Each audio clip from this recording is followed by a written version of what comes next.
What's up, guys? Welcome back to the channel. My name is Abby, and I heartily welcome you guys back to the Caribbean in my small little garden here in Trinidad. This afternoon, we're going to turn the compost pile together. But before then, let me show you guys my prized possession. I have exercised a lot of patience with my seeds, and now I have beautiful seedlings. So you guys remember that I mentioned that I was going to avoid buying seedlings from the store. So I have set these seedlings down and set the seeds down, and now I have a good germination rate of the seeds that I have set. So what I have here is a mixed melody of lettuces. I think I have Simpson, something Simpson seedling, and the mini red romaine. I also have some onion. Yep, I have some onions that I've set here, and they're coming up quite nicely. I'm gonna try onions again this year. My children love when I put dill in their mashed potatoes as well as in their mac and cheese. So I have some dill. This is a butternut squash. I think I have 3 butternut squash here. I also have 3 cucumbers here. These are all ornamental flowers. And these are a new pumpkin that I tried when I was in Atlanta. It was a delicious pumpkin. I don't know what's the type, but I'm going to grow it and see if I can get some pumpkins from those seeds. I also have a zucchini that is specially bred for the Caribbean. It's called tigress zucchini. So I'm going to try that. That's because I'm trying this zucchini because I tried the normal zucchini. I don't remember the name of it. I think it's Black Beauty zucchini. I think and they grew wonderfully. But when the flowers came, the flowers never opened, as if the humidity, the heat of the Caribbean, the plant just couldn't deal with it and open the flowers. So I have finally gotten my hands on a zucchini that is bred specifically for the Caribbean, and this one is called tigress zucchini. And we're gonna try it in a container, see how it does, see if the flowers open, and see if I get some zucchini this year. So I'm excited. I'm also proud of myself for exercising that patience in these in this area, because quite frankly, I really would like for my garden to look like it's growing stuff right now. Right now I just have some bhaji which I'm giving to the chickens, and I'm I'm behind everybody. I'm seeing everybody else with their gardens and their harvest, and I want that too. But I'm exercising the patience. I'm doing pretty good. So, without further ado, let's go and turn that compost pile so we can get our containers all amended so that our growing year could be a little better. But before I go, you see that plant right there? That one right there? That's a cantaloupe. It is going wonderfully. It has loads of flowers on it. I don't want it to hear me in case it hears me and decides to die. So, shh, shh. It's that one right there. It's a cantaloupe. I love melons, and I'm just hoping that it does well. Come on, let's go turn that compost pile. I almost forgot these. I also have banana peppers and jalapenos going. That's these plants right here. So I got 3 bananas and 2 jalapenos to come. Yeah, so I use the napkin method to help me with germination. And I probably will try and add a link in the description to the video that I did last year using the napkin, water, and a plastic bag to set my seeds. So if you're having trouble like myself here, if you're in the Caribbean and you have critters eating your bugs before they can germinate, you could probably try it out. It works. It really alleviates the stress of, setting seeds in that controlled environment inside. Nothing's going to eat your stuff. And then when they germinate, you can put them into soil and continue bringing them along until they're ready to go outside. So now we're here. This compost pile has been here about 6 days. It's supposed to be turned, according to my reading, It's supposed to be turned on the fourth day, but on the fourth day I was just not able to do it. I'm available today. Let's turn this and see what it looks like now. Well, you guys remember when I started, it was just simple chicken bedding mixing with some of that chicken dirt in the coop. And I have been wetting it. What I found is that I had to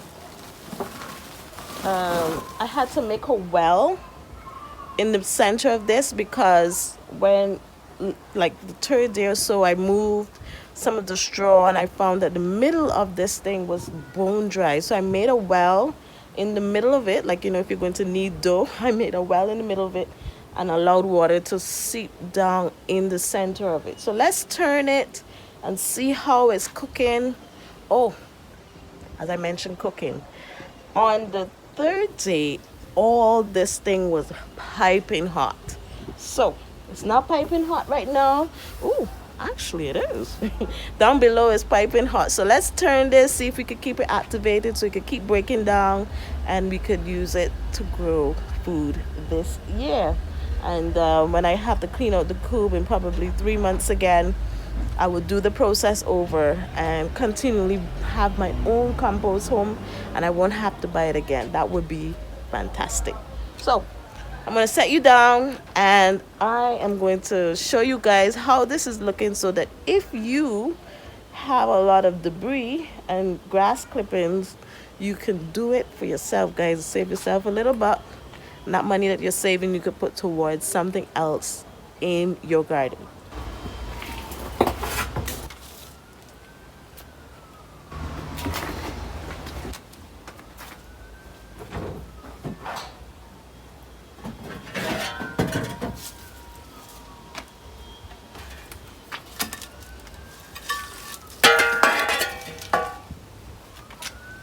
You guys see what's missing here? An essential part is missing. My gloves. I'll be right back. Now we're talking. This is the thing right here. Always wear your PPE. Always wear your protective gear. Let's go. Let's move this aloe vera out of the way. You can see that. It is well, from the outskirts. Look at this, guys. So all that stuff is breaking down on the inside. Let's turn it and see how the center is looking as well. The top is looking good as well. Ooh, look at that. It's breaking down pretty good. Look at it. That's some good stuff right there. Wow. Look at that. All right, let's turn this and let's learn together. Let's see how this compost pile turns out. Really don't want it to clog. I don't want it to clog the drain pipe. I gotta find something to cover that drain pipe. Let's turn it.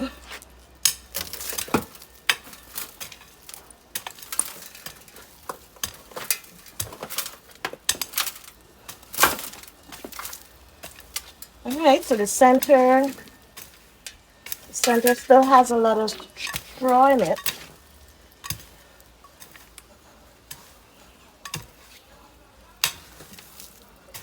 So we still have some ways to go with this.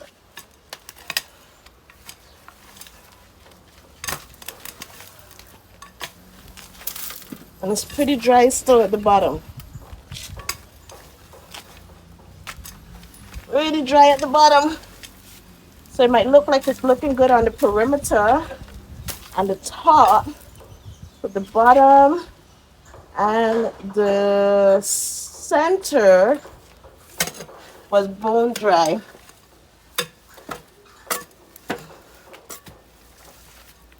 So turning it is important.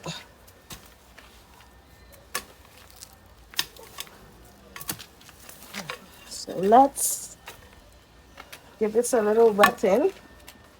According to my research, you gotta keep it moist. Let's let it a little. If I had all of this in compost, I think this would be like 5 bags of compost. That's about $500 in savings if I had this amount in compost when it's finished. That's a substantial amount of savings.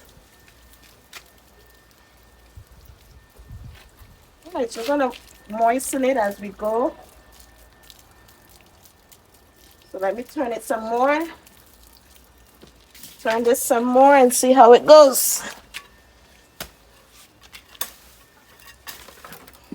Make sure it's nice and moist.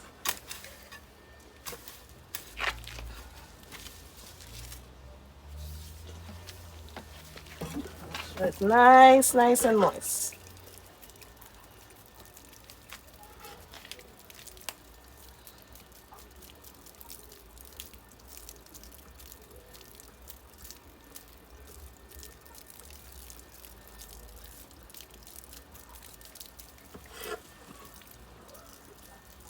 So far, it's about 5 minutes since I've been turning this compost pile. So if you're gauging how much time it's taking, it's not really taking that much either, time-wise. Again, a next dry patch. Next dry patch. Time to moisten again. Make sure it's nice and moist. Research says it has to be moist to activate the decomposition process.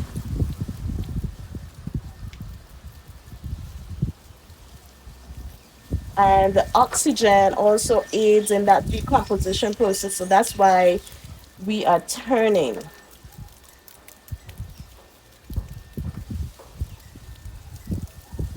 So if you think that you're going to have a compost pile and it's sitting there, it's going to decompose, but it's going to take longer. So depending on how quickly you want compost, you're going to have to do these steps in order for it to work out. Try not to overdo it so that you don't leach all the nutrients out. But the straw will act like a sponge, pulling all that moisture in. I sound like if I know what I'm doing, right? This is the first time I'm doing this, so I am just repeating what I read. You guys could probably do some research as well too.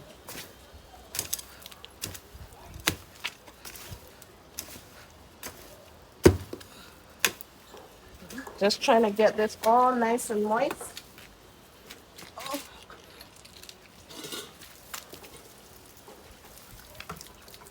I don't think there's a right and wrong way to do this.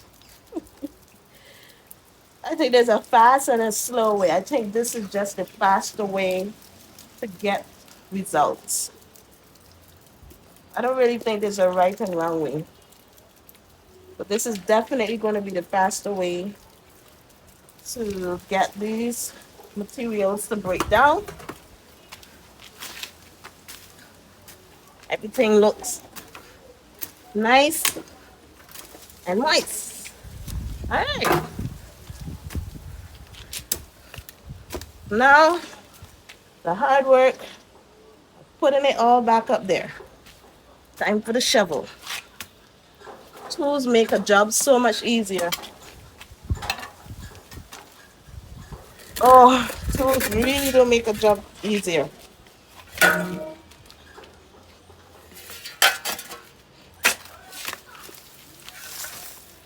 Okay, that looks a bit dry. Let's give that a little bit of a moistening down.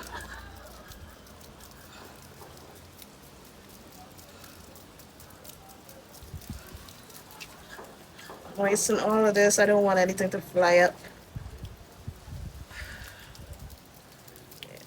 Let's make sure everything is nice and moist, not soggy and wet, but moist. Good.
Okay, so I'm not liking how this is going. I mean, it could stay like that, but I got small children, and children like to get into things. And I would really like for this to be contained. So even though I feel like I'm double working at the moment, I'm going to shovel this all back out, fix this galvanized back into place so that I can contain it and keep those small hands and feet out of this muck. Yeah, double work it is going to be. So I'll pick you guys back up when I finish that. And I'm going to share with you then what my thoughts are about this compost pile and how it's going. It's only been 6 days, not long. I am seeing decomposition, but I'll chat with you guys first. Let me finish this and we will chat in a bit. Hold on 1 second.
So I'm all cleaned up.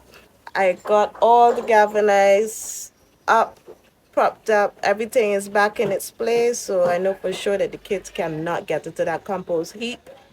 And I got it all washed down and sanitized. So here's my thoughts so far on the composter. I do not like the galvanized setup. I think I would prefer if I get myself like a steel bin or a plastic bin even, where I can put the material in and I can better contain the compost heap.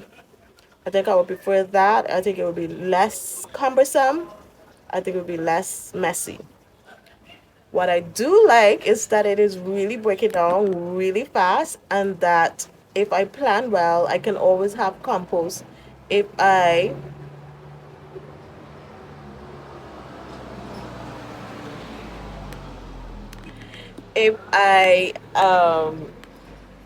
keep putting material into the heap and keep it going, that I can always have my own compost.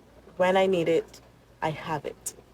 And I know that having good soil is the key, one of the keys of being successful when it comes to gardening. So far I'm enjoying the experience. One thing I would say is that when I was turning it, they had a really strong ammonia odor, which is to be expected. It came from the chicken coop, but now that it's back inside its contained space, it is not smelly right now. I'll tell you probably in another video at night if the scent picks up at night, because it is moist, and when it's cooler it tends to emit those scents even more in the evenings and the nights. So as of right now, I have no scents right now. I do have little flies. I saw one earthworm, so I know things is happening in that heap. So if you want to get into composting, I would say guesstimate at least 21 days before you get compost, usable compost in your garden. But you have to turn it, and you really do have to break it apart and moisten it, because the center of the compost heap was completely dry. So turning it is a must. Well, guys, that's it for today. We turned the compost together. Thank you so much for joining me. And in the next video, we're going to be planting out those seedlings together, and I will give you an update on the plants that are doing well and those that are not doing so well. Until the next time, my loves, have a wonderful day, and I'll see you guys in the next video. Bye bye.